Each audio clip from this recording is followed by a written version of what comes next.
Start करें फिर।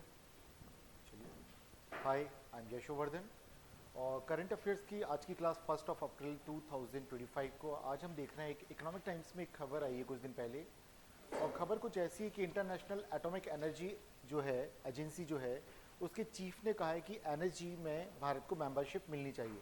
Right, देखिए, अंतर्राष्ट्रीय परमाणु ऊर्जा एजेंसी जो है उसके निदेशक है, डायरेक्टर जो हैं, उन्होंने कहा है कि भारत को न्यूक्लियर सप्लाई ग्रुप, ठीक है, परमाणु आपूर्तिकर्ता जो समूह है उसमें मेंबरशिप मिलनी चाहिए। देखिए, देश के प्रवेश का समर्थन परमाणु ऊर्जा में भारत की वैश्विक भूमिका निर्विवाद है। वो सपोर्ट कर रहे हैं इंडिया का कि इंडिया को मेंबरशिप मिलनी चाहिए। राइट, ईटी से इन्होंने बातचीत के दौरान ये बात कही, इकोनॉमिक टाइम्स का जब इनके पास करस्पॉन्डेंट जो हैं वो गए, तो उन्होंने जब बात की तो उन्होंने कहा भारत को तो मिलनी चाहिए। राइट, इस तरह की मेंबरशिप क्यों? तो सबसे पहले यहाँ पे कुछ क्वेश्चंस उभरते हैं कि ये इंटरनेशनल एटॉमिक एजेंसी क्या है, ये देखना होगा। फिर हमें देखना होगा कि जो एनएसजी की जिसकी बात कर रहे हैं ये न्यूक्लियर सप्लायर्स ग्रुप, ये क्या चीज़ है। थोड़ा सा हम कॉमन सेंस अगर लगाएं तो जब लिखा है कि भाई न्यूक्लियर सप्लायर ग्रुप, जरूर ये कोई न्यूक्लियर मटेरियल सप्लाई करते होंगे, ठीक है, जो कि न्यूक्लियर एनर्जी में या न्यूक्लियर मेडिसिन में यूज़ होता होगा। और जैसे ही न्यूक्लियर शब्द कहीं आता है तो हमारे दिमाग में कुछ घटनाएं आ जाती हैं। एक आ जाता है चेरनोबिल की घटना, दुर्घटना बोलेंगे जिसे, और एक आ जाता है 3 माइल आइलैंड की जो दुर्घटना हुई थी, ये आ जाती हैं। फिर इसके बाद एक और आता है जब जापान में सुनामी आई थी तो वहाँ की घटना आ जाती है। तो ऐसे जो जहाँ पे बड़े बड़े न्यूक्लियर प्लांट्स थे, परमाणु संयंत्र थे, वो एनर्जी जनरेट करने के लिए थे, वहाँ से जब रेडिएशन लीक हुआ तो उसके बैड इफेक्ट्स पड़े सभी के ऊपर। लेकिन सवाल वो नहीं है, सवाल आज कुछ और है, क्योंकि वो तो घटनाएं क्या चर्चा में रहती तो हमारे दिमाग में आती है। हमें देखना है यूपीएससी में किस तरह के सवाल आएंगे और देखना है कि अगर स्टेट सिविल सर्विसेज के एग्जाम में आप लोग बैठते हैं तो क्वेश्चंस किस तरह के आएंगे। और आज मैं माफ़ी चाहूँगा अगर आज मैं थोड़ा सा आपको नींद में लगूँ, तो मैंने ऑलरेडी मेडिसिन ले रखी है, वो सेडेटिव है, इसलिए शायद ऐसा लगे आपको कि मेरी आँखें लग रहा है मुझे नींद आ रही, मुझे आ रही है एक्चुअली। चलिए, बट हमें तो बातचीत करना है। तो सबसे पहले देखते हैं कि इंटरनेशनल एटॉमिक एनर्जी जो एजेंसी है ये कहाँ पर है। तो इसका हेडक्वार्टर वियना में, और ये कब एस्टेब्लिश हुई है? 29 जुलाई 1957 में, ठीक है, तो काफ़ी पुरानी है। अब अगर देखें, एक वर्ड से पता चलता है कि ये क्या है, न्यूक्लियर वॉच डॉग है, एक तरह का चौकीदार है, प्रहरी है, क्या बोलते हैं इसको, परमाणु प्रहरी। ये क्या करता है? तो ये एक स्वतंत्र एक अंतर्राष्ट्रीय संगठन है जिसका मुख्यालय वियना में 1957 में ये एस्टेब्लिश हुई है, और ये परमाणु ऊर्जा के शांतिपूर्ण उपयोग को बढ़ावा देने की बात करता है। परमाणु ऊर्जा का शांतिपूर्ण उपयोग, क्या हिरोशिमा नागासाकी की जो घटना हुई थी उसे हम शांतिपूर्ण उपयोग कहेंगे? नहीं। तो उस तरह के, या फिर मान लीजिए हमें पता चलता है कि पाकिस्तान ने नॉर्थ कोरिया को मदद की न्यूक्लियर डेवलप करने में, न्यूक्लियर एनर्जी के नाम पर उन्होंने न्यूक्लियर वेपन्स बना लिए। क्लियर है? मिसाइल के वॉर जो आगे का हिस्सा होता है, वॉर हेड जो होता है, उसमें बस एक न्यूक्लियर बॉम्ब रखना है और कहीं पर भी छोड़ देना है, ठीक है। इंटर कॉन्टिनेंटल जो होती है, एक से दूसरे महाद्वीप तक 5-6 किलोमीटर तक के, उससे ज़्यादा की रेंज वाली जो मिसाइल्स हैं उसमें न्यूक्लियर वेपन यूज़ किए जा सकते हैं। तो डर लगता है, पूरी दुनिया डरती है। हम पाकिस्तान के ऊपर पूरा बड़े पैमाने पर युद्ध क्यों नहीं कर पाते? कभी सोचा? डेटरेंट थ्योरी काम करती है, ठीक है, जो पनिशमेंट की कई सारी थ्योरी है उसमें से एक डेटरेंट थ्योरी है कि अगर हम उसके ऊपर करेंगे, फुल स्केल का अगर वॉर करते हैं, तो पॉसिबिलिटी ये कि वो न्यूक्लियर वेपन यूज़ करेगा। और जहाँ बड़े बड़े शहर हैं, जहाँ करोड़ों की आबादी है, 1-1.5 करोड़ 2 करोड़ की आबादी है, उन शहरों पे को डिस्ट्रॉय कर देगा। 2-3 मिसाइल ही छोड़ी तो मुंबई उड़ गया, कलकत्ता उड़ गया, दिल्ली उड़ गया। और फिर यहाँ की सरकार के ऊपर क्या होगा? प्रेशर बनेगा कि आपकी जो रणनीति है, स्ट्रैटेजी है, वो अच्छी नहीं है। वॉर कभी भी अच्छा नहीं होता किसी के लिए, बस वॉर का डर दिखाना होता है। तो बेसिकली न्यूक्लियर वेपन्स को डेवलप होने से रोकने का काम ये करती है। लेकिन जो न्यूक्लियर एनर्जी है वो तो कई सारे इस्तेमाल होते हैं उसके, जैसे कि मेडिसिनल यूज़ होते हैं इसका। राइट, क्या आपने सुना है कभी न्यूक्लियर का जो एनर्जी का यूज़ होता हो मेडिसिन के तौर पे कहीं पर? जैसे कि कैंसर में, बिल्कुल ठीक है, कैंसर का जब ट्रीटमेंट है। इसके अलावा एग्रीकल्चर सेक्टर के लिए आप जानते हैं कि जो नालियों में जो गाद इकट्ठा हो जाता है, स्लज, उसको भी क्या कर सकते हैं, इसके द्वारा उसमें जितने भी बैक्टीरियाज हैं सबको मारा जा सकता है, ठीक है। और ये बार्क का नाम जानते हैं? बार्क एक भारत में भाभा एटॉमिक रिसर्च सेंटर जो है वहाँ पर इस तरह का ऑलरेडी प्रयोग किया जा चुका है कि जो स्लज होता है नालियों का, उसे निकाला और उसको क्या किया, डिसइंफेक्ट किया कि किसी भी तरह के ऐसे बैक्टीरियाज ना रहें जो कि हार्मफुल हो ह्यूमंस के लिए या फिर खेती के लिए। और उस जो स्लज था, जो कीचड़ था, उसका इस्तेमाल किया गया as a manure, as a खाद, जैसे हम गोबर का करते हैं उस तरीके से। तो अब आप देखिए इसके अलावा और क्या क्या यूज होता है इसका। इसका यूज होता है राइपनिंग के प्रोसेस को रोकने में। ठीक है, राइपनिंग क्या होता है, फलों को पकाना। अब फलों के पकाने के प्रोसेस को स्लो कर देंगे। अब मान लो कि यहाँ से हमारा जो मैंगो है, अल्फांसो मैंगो, दुनिया में हर जगह बहुत फेमस है, इंडिया का एक मैंगो है, और वो खाड़ी देशों में मंगवाया जाता है, यूरोप में, अमेरिका में मंगवाया जाता है, यहाँ से वहाँ भेजना है। तो हम क्या कर सकते हैं, उसका राइपनिंग प्रोसेस स्लो कर दें ताकि यहाँ से वहाँ तक, ये पेरिशेबल है, खराब हो जाएंगे, नो डाउट, यहाँ से वो या तो शिप में जाएगा या फिर एरोप्लेन के थ्रू जाएगा। लेकिन अगर उस प्रोसेस को हम स्लो कर देंगे और कोल्ड स्टोरेज के अंदर उसको रख देंगे तो लंबे समय तक उसको हम प्रिजर्व कर सकते हैं। ठीक है, बचा के रखेंगे और फिर वहाँ बेच लेंगे। तो एग्रीकल्चर सेक्टर में न्यूक्लियर एनर्जी का यूज होता है, मेडिसिनल सेक्टर में न्यूक्लियर एनर्जी, एनर्जी के सेक्टर में न्यूक्लियर एनर्जी का यूज हो रहा है कितने सारे। और अगर डिफेंस में देखें तो न्यूक्लियर एनर्जी, जो मैं मिसाइल आपको बोलता वॉरहेड बनाना, तो न्यूक्लियर एनर्जी का अगर मिसाइल के अलावा जितने भी यूजेस आप कर रहे हैं वो कहते करो, हम आपको टेक्नोलॉजी भी देंगे, हम आपको जो भी मटेरियल से रिलेटेड जो सप्लाई करना वो भी देंगे। तो ये मटेरियल कहाँ मिलेगा, कुछ कंट्रीज के पास ही होता है।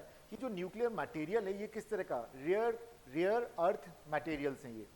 ठीक है, हमने काफ़ी पहले एक वीडियो आप चाहे तो देखिएगा, क्लास में बताया था कि रेयर अर्थ मेटल या रेयर अर्थ मटेरियल्स क्या होते हैं। ठीक है, वो बताया था। रेयर का मतलब वहाँ ये नहीं कि वो नहीं मिलते, मिलते बहुत हैं, उनको उनको प्रोसेस करना, एक्सट्रैक्ट करने का जो प्रोसेस है वो बहुत महंगा है, वो बहुत टफ है, हर कोई नहीं कर पाता उसको, ये इसलिए वो रेयर है। सो यहाँ पर कुल मिलाकर के हम बात करें तो जो IAEA जो है, इसका हेडक्वार्टर वियना में है। कब बना आपको ये पता चल गया। और ये काम क्या करता है, न्यूक्लियर एनर्जी का पीसफुल यूज को बढ़ावा देना। और अगर मान लीजिए परमाणु हथियार अगर कोई बनाता है, उसके वेपन्स बनाता है, तो उसके क्या बोलेंगे, उसको रोकना, उसके प्रसार को रोकना। ठीक है, अब देखते हैं कि ये क्या है। देखा जाए तो IAEA जो है तो UN में भी जाती है, और ये देखिए एक आ गया सिक्योरिटी काउंसिल, ये उनको रिपोर्ट भी करते कि कौन सा कंट्री कर रहा है। सवाल यहाँ आता है ये और क्या क्या करते हैं। जैसे मान लो भारत में कोई न्यूक्लियर प्लांट है, तो भारत के जितनी भी न्यूक्लियर फैसिलिटीज़ हैं जहाँ पर न्यूक्लियर एनर्जी से रिलेटेड या न्यूक्लियर मटेरियल पे किसी तरह का रिसर्च चल रहा, कोई प्रयोग चल रहा है, उन सभी जगह पे हम एक्सेस उनको देते हैं ताकि उनके जो ऑब्जर्वर्स हैं वो इंडिया में आते हैं और उन हमारी सारे रिसर्च सेंटर पे जाते हैं कि कहीं हम उसका जो मटेरियल का यूज़ वेपन बनाने के लिए तो नहीं कर रहे हैं। तो ये यही करते हैं। वॉचडॉग बोला ना, तो एक तरह से एक एजेंसी है जिसके जो रिप्रेजेंटेटिव हैं, डेलीगेशंस हैं, वो अलग अलग देशों में जाते हैं, उनके न्यूक्लियर प्लांट्स को विजिट करते हैं और देखते हैं उस न्यूक्लियर एनर्जी को क्या वेपन बनाने में तो यूज़ नहीं हो रहा। जैसे ईरान के ऊपर प्रतिबंध लगाया गया, राइट, तो ईरान बोलता है कि हम अपने एक दो प्लांट पर तो दे रहे हैं, जिन प्लांट्स में नहीं दे रहा है परमिशन, इसका मतलब क्या है, जरूर वहाँ वेपन बनाया जा रहा होगा। अब आपके मन में सवाल आएगा ये वेपन बनाएंगे तो पता कैसे चलता होगा। ठीक है, जैसे हमने राइस रखा है या भिगो के, अब ये कैसे पता राइस बॉईल करना है या उसका पाउडर बनाना, पीसना, पेस्ट बना के कुछ और बनाना है, नहीं ना। तो क्या होता है कि ये पता चल जाएगा उसके वहाँ पे जो मशीनरीज हैं उनको देख करके, उसका स्ट्रक्चर को देख करके, राइट, उसके स्ट्रक्चर को देख करके ये किस चीज़ में यूज़ कर रहे हैं। और वहाँ पर क्या करते हैं, वहाँ पे पूरे टाइम, फुल टाइम 24/7 के लिए कैमरे लगा दिए जाते हैं ताकि कुछ भी गतिविधि चले तो पता चले। और क्या करेंगे, सैटेलाइट के थ्रू निगरानी रखी जाती है अगर स्ट्रक्चर में कुछ चेंजेस आ रहे हैं। इसलिए जब भारत ने भी जब पोखरण में किया तो क्या किया, जमीन के नीचे जाकर के किया, और वहाँ पर कोई भीड़ भाड़ नहीं दिखी, कोई आना जाना किसी का नहीं दिख रहा है, कोई गाड़ी जा रही नहीं जा रही है, कोई जैसे कोई स्ट्रक्चर दिखेगा। और आजकल इतने एक्यूरेसी से कि 1 मीटर तक का अगर कोई एरिया है उसको भी सैटेलाइट के थ्रू देखा जा सकता है। ठीक है, सो अब आप समझ जाइए कि ये क्या काम करते हैं। इसलिए मैं कहानियाँ आपको सुना रहा हूँ कि किस तरह से काम करते हैं, वो सारी चीज़ें करते हैं। और इंडिया ने भी कई सारे अपने जो सेंटर्स हैं इस तरह के रिसर्च के वो खोल रखे हैं, तो हमारे इनसे काफ़ी अच्छे संबंध। लेकिन हाँ,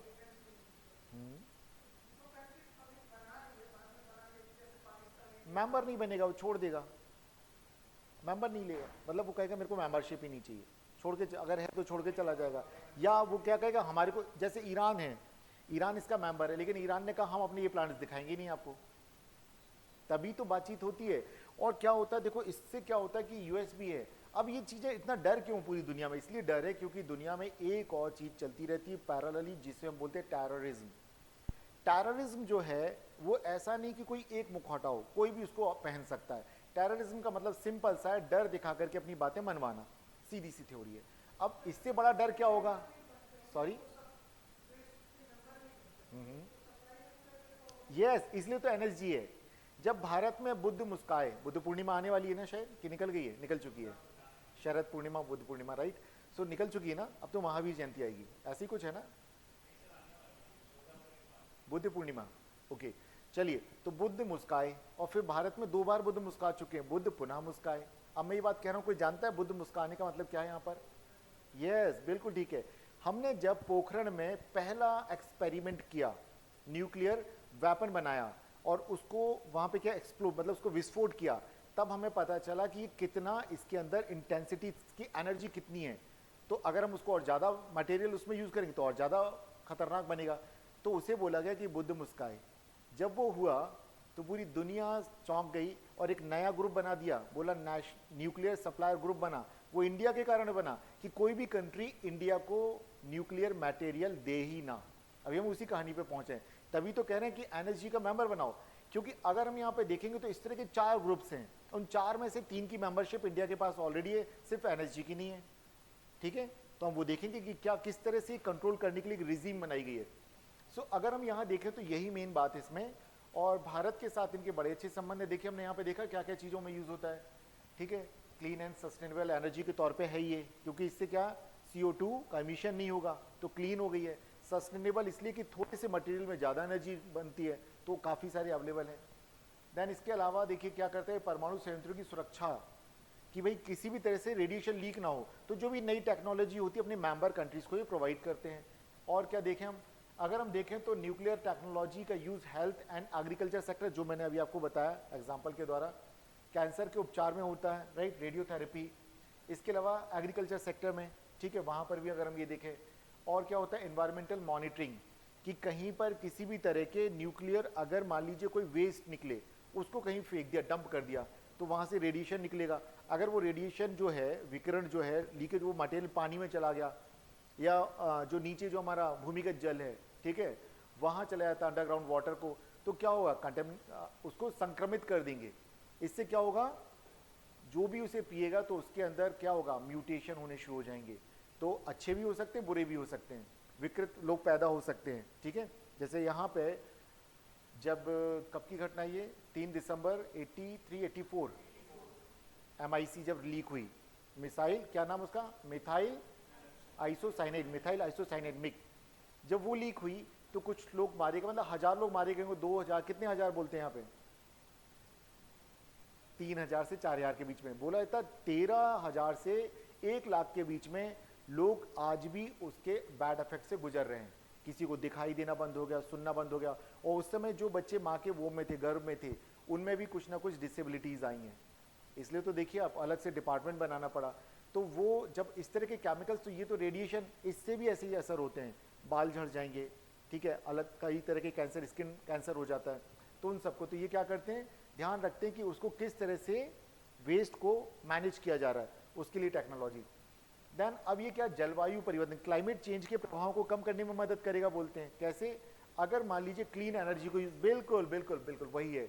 अब अगर हम देखें तो भारत इसके स्टार्टिंग से इसका मेंबर है 1957 से, और अगर देखें तो देखिए 2008 में भारत को क्या हुआ, मंजूरी मिल गई, जिससे कि वो क्या कर सकता है, असैनिक, नॉन मिलिट्री, अगर न्यूक्लियर एनर्जी का आप यूज करते हैं, वॉरहेड बनाने में मत कीजिए, इसके अलावा जो मन करे आप उस सेक्टर में करो।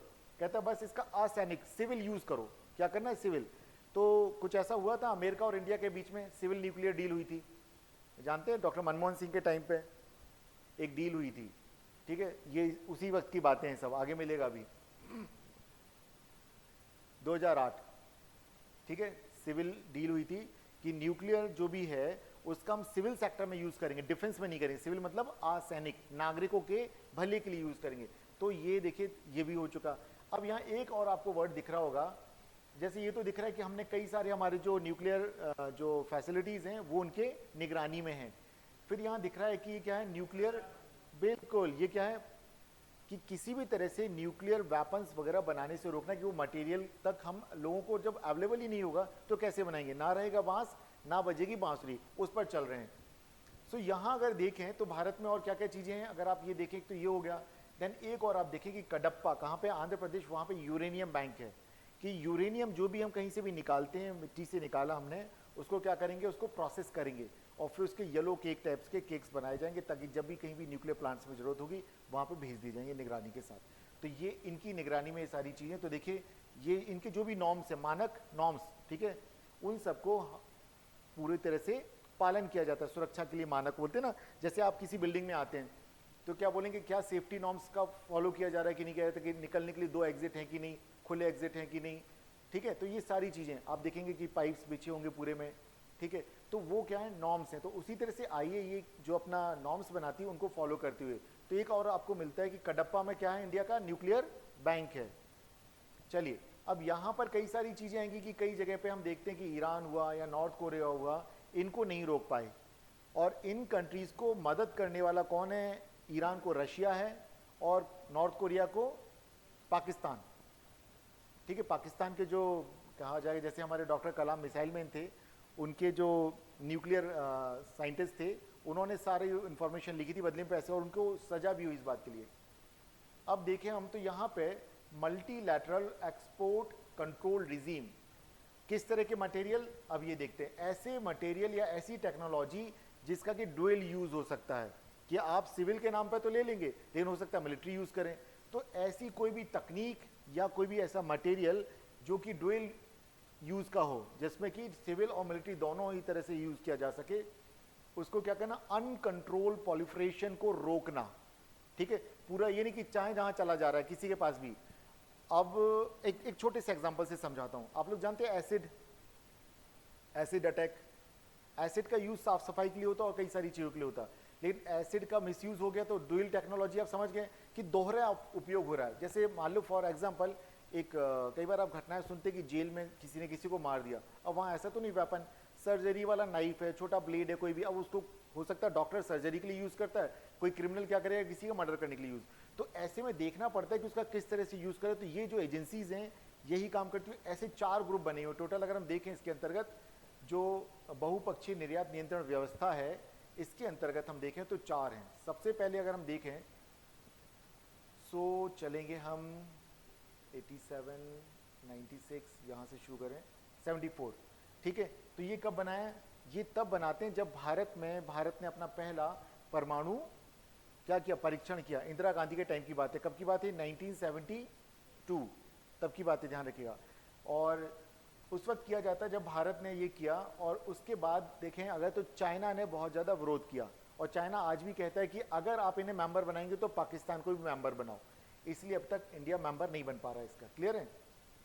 सो एक तो ये देखें, इसको आज हम डिटेल पढ़ेंगे, रेस्ट ऑफ हम अगली क्लास में भी देखें क्योंकि उतना टाइम नहीं होता। सो हम सीधे इस पे आते, बाकी ये देखें वासनर आ गया। तो अभी आप ये देख लें, इसके नोट्स आज ही अपलोड हो जाएंगे। क्वेश्चंस यहाँ से बनते हैं, सीधे सीधे क्वेश्चन आते हैं, मैच करने के लिए आ जाता है या कौन क्या करता है। इंडिया के कारण यहाँ से अगर हम देखें तो ये शुरुआत होती है, राइट। अब हम देखते हैं न्यूक्लियर सप्लाई ग्रुप, सीधे इस पे आते हैं। अब इसका काम क्या है, इसका काम है कि किसी भी तरह के जो परमाणु हथियार हैं उनके प्रसार को रोकना, ठीक है। किसी भी तरीके से उनका नहीं होना चाहिए। तो अगर ये देखें तो कब बनता है, 1974 में बनता है, और कोई भी इसका परमानेंट हेडक्वार्टर नहीं कि हम जैसे आईए का हम वियना बोल दिया। इसमें टोटल मेंबर 48 हैं। और कब बनता है, जब भारत ने अपना पहला शांतिपूर्ण, देखे स्माइलिंग बुद्धा, बुद्ध मुस्काए, जब ये किया तो कई देशों ने भारत को जो भी न्यूक्लियर मटेरियल होता था उस पर रोक लगाने की बात की, नहीं दिया। इवन जो हमें जर्मनी से, कनाडा से, यूएस से जो मदद मिलती थी वो बंद हो गई। सिर्फ रशिया था जो टेक्नोलॉजी और न्यूक्लियर मटेरियल हमको दे रहा था, इसके अलावा सारी कंट्रीज ने बंद कर दिया था एकदम से। तो अब आप समझ जाएं कि भारत को रोकने के लिए ऐसा किया गया, चाइना के प्रभाव में किया गया। काम क्या करता है ये, परमाणु हथियार जो न्यूक्लियर वेपन्स हैं उनके पॉलिफरेशन को रोकना, ठीक है। देन इसके अलावा जो भी डुअल यूज वाली टेक्नोलॉजी है उसको कंट्रोल करना कि कहीं उसका सिविल की जगह मिलिट्री यूज ना किया जाए। अब अगर हम ये सारी चीज़ें देखें तो इसके मेंबर बनने, जैसे अभी हमने यही तो देखा, क्या कहा ये कि जो हेड है डायरेक्टर राफेल ने बोला कि भारत की जो भूमिका है परमाणु सेक्टर में निर्विवाद है, अनडिस्प्यूटेबल है, किसी भी तरह का डिस्प्यूट नहीं है भारत को लेकर के कि भारत ने अपनी मिसाइल टेक्नोलॉजी या अपनी न्यूक्लियर टेक्नोलॉजी किसी ऐसी कंट्री को दी हो जो दुनिया के लिए खतरा हो, लाइक ईरान को लोग खतरा मानते हैं और नॉर्थ कोरिया को मानते हैं और एक और पाकिस्तान को मानते हैं, लेकिन जब तक यूएस खुल के नहीं बोलता तब तक दिक्कत है, ठीक है। सो रशिया के पास तो ऑलरेडी बहुत है, हमें यूएस से ज़्यादा वेपन्स उसके पास हैं, ठीक है। रशिया के पास सारी फैसिलिटीज़ है और रशिया नहीं रहता किसी से। अब यहाँ देखें तो इसमें उन्होंने कहा कि अगर किसी भी देश को एनएसजी की मेंबरशिप चाहिए तो भारत के लिए जहाँ पे है कहाँ अड़चन, अगर मान लो ये आता है कि अब ये खबर आई, न्यूज़ में आई, अब हो सकता है कि यूपीएससी मेंस में आपसे पूछ लिया जाए कि भारत को ये इस तरह का समर्थन तो कई देशों ने किया, इवन यूएस बोल चुका है, रशिया बोल चुका है, सब कंट्रीज ने समर्थन किया, चाइना सीधा विरोध कर रहा है। तो इतने देशों का समर्थन होते हुए भी भारत को इसका मेंबर नहीं बनाया जा रहा, तो यहाँ से प्रश्न बनने की पूरी संभावना है। ध्यान रखें प्रीलिम्स में और मेंस में क्यों नहीं बन पा रहे हैं, तो हम देखेंगे यहाँ पे एनपीटी, ठीक है, और एक क्या हो गया सीटीबीटी क्या है, तो अगले दिन के लिए हमारी ये टॉपिक है। तो नेक्स्ट क्लासेस में तो वास्टर ग्रुप, ऑस्ट्रेलिया ग्रुप, ये सारे मैं आपको पढ़ाऊंगा, और देन एनपीटी क्या है, सीटीबीटी क्या है। सिंपल सा ऐसे समझ लेते कि ये जो है ये इसलिए है कि भाई किसी भी तरह के न्यूक्लियर वेपन्स को डेवलप करने से रोकना, और ये है तो ये क्या है व्यापक परमाणु परीक्षा। तो इसको हम अगर बोलेंगे तो ये पूरी तरह से ये करता है कि मान लीजिए न्यूक्लियर वेपन हमने उसका वॉरहेड हमने लेकर के टेस्ट किया, परमाणु कहाँ पर, पोखरण में किया। अब हमें ये पता चल गया इससे कितनी एनर्जी रिलीज हुई। फॉर एग्जाम्पल एक छोटा सा क्या होता है वो फेंकने वाला बम होता है ना, एक पत्थर फोड़ बोलते क्या बोलते उसको, राइट, वो हमने फेंका। अब हमें पता है उसकी इंटेंसिटी कितनी है, इतनी नहीं है कि हमारे कान फट जाएं, सुनाई देना बंद हो जाए, लेकिन अब हमें पता, तो अब पता इतना सा अगर हमने उसमें सल्फर जो भी यूज़ करते हो वो यूज़ किया है, अब उसके बाद अगर हम इतना बड़ा बनाएंगे तो क्या होगा, उसके कंकड़ पत्थर जो कीले होंगी वो भी फैलेंगी। तो अब हमने इसका डेटा डाल दिया कंप्यूटर में, सुपर कंप्यूटर में डाल दिया। अब ये कहते भाई सुपर कंप्यूटर में भी आप इस तरह, तो क्या होगा, भारत को सुपर कंप्यूटर वाली टेक्नोलॉजी देने पर रोक लगाएंगे, तो भारत ने खुद डेवलप कर ली। तो किसी भी कंट्री को इस तरह की टेक्नोलॉजी, वो कहेगा नहीं इसका तो यूज हमें मेट्रोलॉजिकल जो प्रेडिक्शंस होते उसके लिए चाहिए, मौसम की भविष्यवाणियों के लिए चाहिए, लेकिन उसका यूज तो यहाँ सुपर कंप्यूटर करता क्या है, कैलकुलेशंस करता, गणनाएं करता। अगर इतनी कोई चीज होगी तो उसमें इतना मटेरियल अगर होगा तो इतना बड़ा विस्फोट होगा, तो कितना उसका कितनी बड़ी इंटेंसिटी से जो विस्फोट होगा। तो जब इस तरह की चीजें होती तो वहां पर वो क्या करें, किसी भी तरह का नहीं करना, ना तो फिजिकल करना है ना ही आपको कंप्यूटर पे सुपर कंप्यूटर किसी तरह का एक्सपेरिमेंट करके देखना है, हर तरह से रोकेंगे और ड्यूल यूज की टेक्नोलॉजी नहीं देंगे। तो कुल मिलाकर के अगर आप समझे तो भारत को रोकने की सिर्फ यही चीजें हैं, और सिर्फ इसलिए रोका जा रहा है क्योंकि चाइना नहीं चाहता है, या उसको नहीं, मान लीजिए अब ईरान है तो ईरान को अगर किसी मान लीजिए कि ब्लैक मार्केट से मिल जाता है न्यूक्लियर मटेरियल तो एक अलग बात है, बट कोई कंट्री ऑफिशियली नहीं देगा, या तो वो खुद अपना डेवलप करो, अपनी फैसिलिटीज बनाओ, उसके लिए क्या करना पड़ेगा, बड़ा प्लांट बनाना पड़ेगा जहां पर कि क्या करेंगे, यूरेनियम को इनरिच करेंगे, ठीक है, कच्चा यूरेनियम मिला उसको फिर यूरेनियम 35 में कन्वर्ट करना होगा, 235 में, तब जाकर के वो हम इस्तेमाल कर पाएंगे उसको। क्लियर है?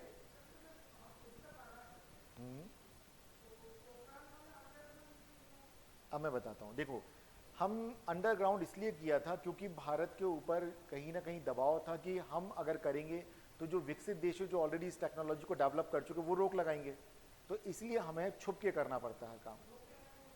रोक लगाएंगे इसलिए क्योंकि ये जो घटना है 74 की, तो सीधी सी बात है 1991 से पहले की घटना है, और ये जो एरा चल रहा है कोल्ड वॉर का एरा चल रहा है, तो दो बड़े ग्रुप के बीच में कोल्ड वॉर चल रहा है, एक यूएस जिसको लीड करता है, एक यूएसएसआर है। 1991 में यूएसएसआर कोलैप्स किया ना, उसके पहले तो नहीं, और इंडिया को ज़्यादा सपोर्ट कौन कर रहा था, यूएसएसआर। अगर हम 1972 की बात करें, बांग्लादेश वाला जब बना पाकिस्तान वॉर, तो उस वक्त क्या हुआ था, उस वक्त ये हुआ कि जब अमेरिका ने पाकिस्तान को एक फ्लीट भेजा, एक पूरा बोलेंगे कि नौसैनिक बेड़ा भेजा, तो रशिया ने क्या कहा, उसने भी भेज दिया, चलो मेरा भी जा रहा, आ जाओ। तो ये जो टाइम था ये क्या था, कोल्ड वॉर का टाइम था, तो दोनों ही ग्रुप के जो भी कंट्रीज थे, तो चाहे वो यूएसएसआर हो या अमेरिका हो, वो सपोर्ट करते थे। अब उसने क्या किया, रशिया को काउंटर करने के लिए, रशिया के जितने दोस्त होंगे, इंडिया रशिया का दोस्त था, तो उसको रोकने के लिए पाकिस्तान को मदद करनी शुरू कर दी। तो पाकिस्तान को टेक्नोलॉजी मिल गई और पाकिस्तान ने उस चीज़ को डेवलप करना शुरू कर दिया, इंडिया भी डेवलप कर रहा था, पता तो चली जाता था, इंटेलिजेंस एजेंसी दोनों की काम कर रही है, इसलिए छुपके करना पड़ा। अगर छुपके नहीं करते तो दिक्कत होती। और दूसरी बार किसने किया, दोबारा से बुद्ध मुस्काए किसके टाइम पे, अटल बिहारी वाजपेयी के टाइम पे, ठीक है, जब डॉक्टर कलाम भी थे। तो आप इसलिए छुपके करना पड़ता है ताकि किसी को पता ना चले। क्लियर है? और जहाँ तक बात आती है कि बार बार करना, ये सारी चीज़ें करके हम देखते हैं कि इसका आखिर असर क्या होगा, ठीक है, उसी से तो पता चलेगा। क्लियर है? सो आज का टॉपिक हम यही कर रहे हैं क्योंकि आपकी नेक्स्ट क्लास है फिर उस पर, बट इसमें अगर हम देखें तो भारत को सदस्य क्यों नहीं बनाया जा रहा है, तो वो सारी चीज़ें आप देखें, भारत ने एनपीटी पर साइन नहीं किया, राइट, तो ये सबसे बड़ी बात यही है। अब अगर हम देखें तो नो डाउट भारत को मिल जाएगा क्योंकि रशिया, यूएस, फ्रांस, ब्रिटेन और कई सारी बड़ी कंट्रीज़ हैं जिनका सपोर्ट है, लेकिन चाइना जो है वो विरोध करता रहता है। वो कहता है कि अगर आप भारत को मेंबर बनाते हैं तो क्या करना पड़ता है, पाकिस्तान को भी इसका लाभ मिलना चाहिए, मतलब उसको ही मेंबर बनाओ। सीधी सी बात है, चाहे वो न्यू जाना है आपको, चलिए, सिक्योरिटी एजेंसी की अगर बात हो, यूएन की सिक्योरिटी काउंसिल की बात हो, वहां पे भी इसलिए रोक लगाई जा रही क्योंकि फिर क्या होगा, अभी पावर से P5 के पास है, और P5 कौन है, परमानेंट मेंबर हैं, जो P5 अपने पावर्स को किसी और के साथ शेयर करना नहीं चाहते हैं, बस इसलिए आप समझ जाइए। तो कुल मिलाकर के जो बड़ी बड़ी कंट्रीज हैं वो खेल खेलती हैं और बीच की कंट्रीज पिसती रहती हैं। क्लियर है? बट हम मिलेंगे अगली क्लास में, अब ठीक है, तब हम लोग इसका और डिटेल बात करेंगे। ये नोट्स आज अपलोड हो जाएंगे तो आप लोग क्या करेंगे, साइट पे जाएंगे, इसे पढ़ेंगे, हम नेक्स्ट क्लास में और डिटेल बात करेंगे, ठीक है। Thank you so much. इस बार कोई एग्जाम में बैठ रहा है?